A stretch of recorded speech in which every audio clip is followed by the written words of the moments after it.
আউযুবিল্লাহি মিনাশ শাইতানির রাজিম বিসমিল্লাহির রহমানির রহিম। পবিত্র কোরআন মজিদে সূরা মাইদার আলোচনা চলছে। এবার ১৩ নম্বর রুকুর ৯৪ নম্বর আয়াত থেকে শুরু হচ্ছে। হে বিশ্বাসীগণ, তোমাদের হাত ও বর্ষার আওতায় শিকার এনে আল্লাহ তোমাদের পরীক্ষা করবেন। কে আল্লাহকে না দেখেও আল্লাহ সচেতন হয়ে শিকার থেকে বিরত থাকে। এটার একটা সার্বিক দিক আছে এবং তখনকার পরিপ্রেক্ষিতে আমরা প্রথমে দেখেছি যে হজ এবং উমরার সময় যে শিকার নিষিদ্ধ, হাত ছোট শিকার এবং বর্ষা যেটা বড় শিকার করত, সেখান থেকে যে এগুলো ব্যবহৃত হতো তখন এখান থেকে বিরত থাকছে। ওটা বোঝানোর পরে এটা সার্বিক ব্যাপারটা এখানে আসছে। তোমাদের হাত ও বর্ষার আওতায় শিকার এনে আল্লাহ তোমাদের পরীক্ষা করবেন অনেক কিছু, তোমাদের উপর নিষিদ্ধ আছে অনেক বিষয়, কিন্তু তোমাদের সুযোগ আছে, ছোট সুযোগ আছে, বড় সুযোগও আছে করার। অন্যায় সামনে আসবে যেটা তোমার উপর নিষিদ্ধ। ওই আপাত নিষিদ্ধ একটি বিষয় দিয়ে সার্বিকতায় জীবনের প্রতিটা ক্ষেত্রে বোঝানো হচ্ছে কে আল্লাহকে না দেখেও আল্লাহ সচেতন হয়ে শিকার থেকে বিরত থাকে।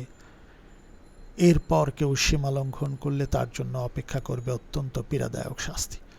এই যে গায়েব, আমি জানি না, আনসিন, বিলিভ ইন আনসিন, এই যে বিলিভিং আনসিন, যা দেখি না সেই গায়েবে বিশ্বাস করে আল্লাহ সচেতন হয়ে শিকার থেকে যারা বিরত থাকে, এই নিষিদ্ধ দ্রব্য থেকে নিজেকে বিরত রাখছি আমরা। সুযোগ আছে, তারপরেও ছোট সুযোগ আছে, বড় সুযোগ আছে। এটা জানার পরও কেউ যদি সীমা লঙ্ঘন করে তার জন্য অপেক্ষা করবে অত্যন্ত পীড়াদায়ক শাস্তি। স্বাভাবিক একটা প্রসেস। এটা দরকার আছে মানুষের জীবনের সুন্দর একটা পরিবেশ আনার জন্য।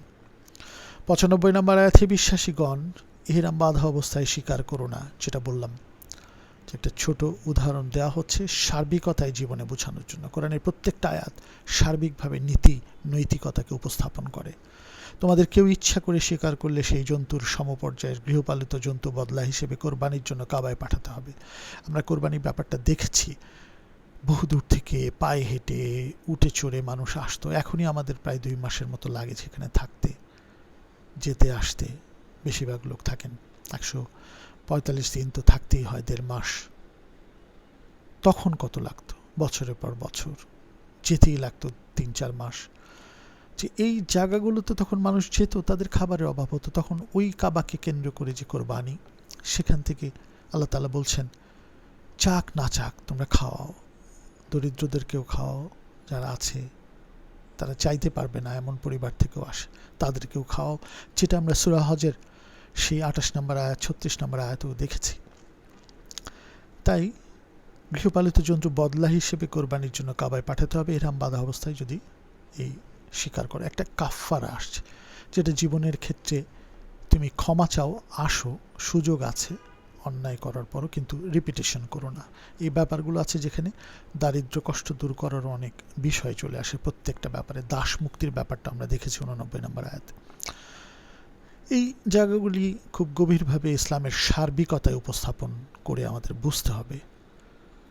আর এই বিষয়টি নিষ্পত্তি করবে তোমাদের মধ্যে থেকে দুজন ন্যায়পরায়ণ ব্যক্তি। যখন বিচার করবে, ন্যায়পরায়ণ ব্যক্তি বেছে নেবে বিচার করার জন্য।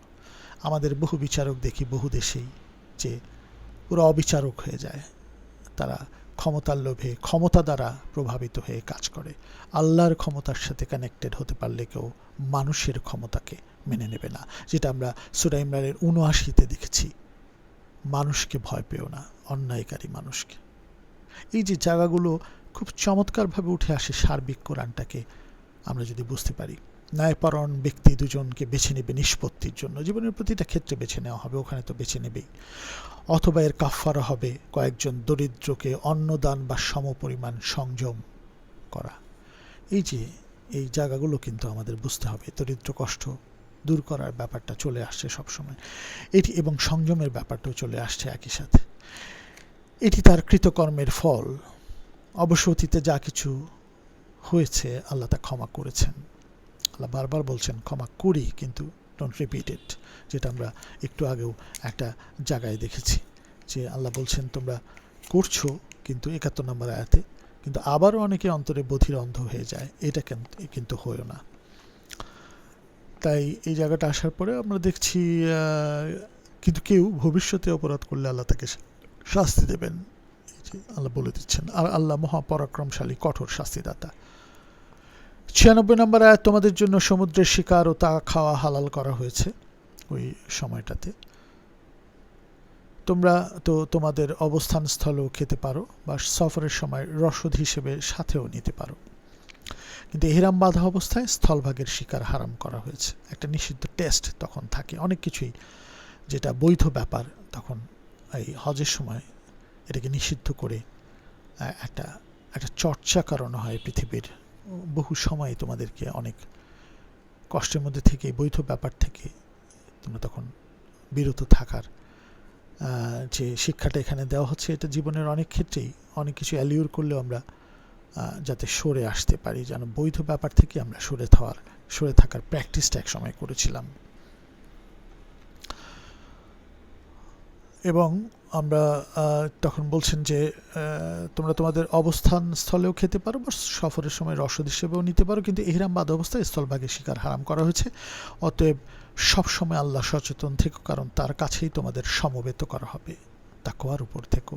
বিচার আছে, কিন্তু জবাবদিহিতা আছে। মনে করো না পৃথিবীতে অন্যায় করলাম, কেউ দেখলো না, কেউ বুঝলো না, আমি বেঁচে গেলাম। আসলে তা না।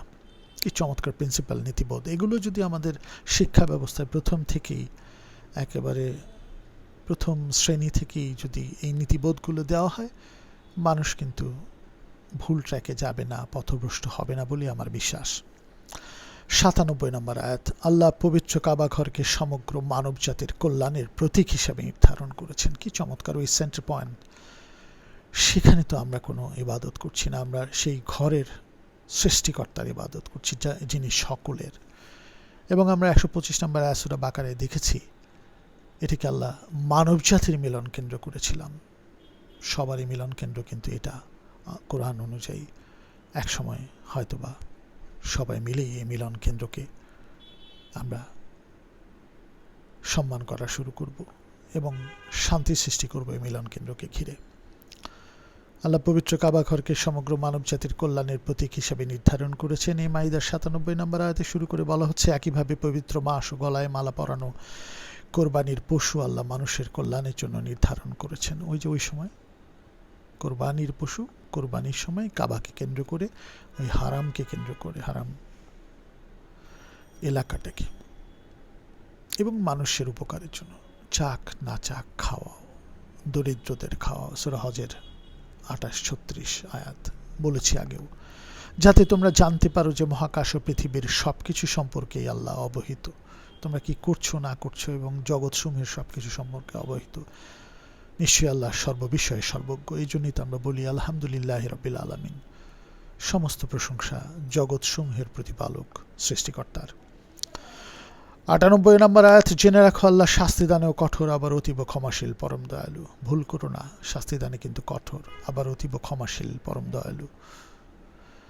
99 নম্বর আয়াত, একইভাবে জেনে রাখো আল্লাহর বাণী তোমাদের কাছে সুস্পষ্টভাবে শুধু পৌঁছে দেয়া এই রসুলের দায়িত্ব। এটা বারবার আসছে, একটু আগেও আমরা দেখলাম। আর তোমাদের প্রকাশ্য গোপন সব কিছুই আল্লাহ জানেন। 100 নম্বর আয়াত, হে নবী বলো, ভালো মন্দ কখনো এক হতে পারে না। যদি অনেকে মন্দ ক্ষতিকর জিনিস তোমাদের সহজেই মোহিত করে, ভালো মন্দ কোনো এক হতে পারে না, নবীকে বলতে বলছেন সবাইকে। এটা সর্বকালের বাণী হিসেবে আমাদের কাছে দেওয়া হচ্ছে। যদিও অনেক মন্দ ক্ষতিকর জিনিস তোমাদের সহজেই মোহিত করে, অ্যালিউর করে, টানে আমাদেরকে, ইনস্টিংক্ট, বেসিক ইনস্টিংক্ট। এইখান থেকে সরে আসার জন্য এই নীতিবোধগুলো খুব গুরুত্বপূর্ণ। তদস্তু হৃদয়ং মম তদস্তু হৃদয়ং তব, আমার হৃদয় যা চায় তোমার হৃদয় যা চায় তাই হোক। এই ব্যাপারগুলো যেন না আসে। বিবেক এর ঊর্ধ্বে একটা ইম্পোজিশন আছে, স্পিরিচুয়াল অ্যাকাউন্টেবিলিটি ইম্পোজিশন। এটা চলে আসে এই নীতিবোধগুলো আল্লাহর দেয়া, সৃষ্টিকর্তার দেওয়া জীবন বিধানের মাধ্যমে, যে আমি নিজের কাছে, নিজে বিবেকের কাছে দায়ী থাকব। আমি নিজে পথভ্রষ্ট হয়ে যেতে পারি। একটা আলাদা চাপ আমার প্রয়োজন মানুষের সততা এবং সুন্দরের পথে যাওয়ার জন্য। এই জায়গাটাই এখানে আসছে যে ভালো মন্দ কখনো এক হতে পারে না, যদিও অনেক মন্দ ক্ষতিকর জিনিস তোমাদের সহজেই মোহিত করে, বাস্তবতা। তাই হে সহজাত বিচার বুদ্ধি সম্পন্ন মানুষ, কমন সেন্স অ্যাপ্লাই করো। তোমরা আল্লাহ সচেতন হও, তার নফরমানি করো না, এই ভুল কাজগুলো করো না, তাহলেই তোমরা সফল হবে। সফলতার কি চমৎকার লেসন, কি চমৎকার পথ, কি চমৎকার বাণী। আমরা মেনে চলি, আমাদের জীবনে কাজে লাগাই, সফলতা আমাদের আসবেই। জাযাকাল্লাহু খায়রান। আসসালামু আলাইকুম ওয়া রাহমাতুল্লাহি ওয়া বারাকাতুহু।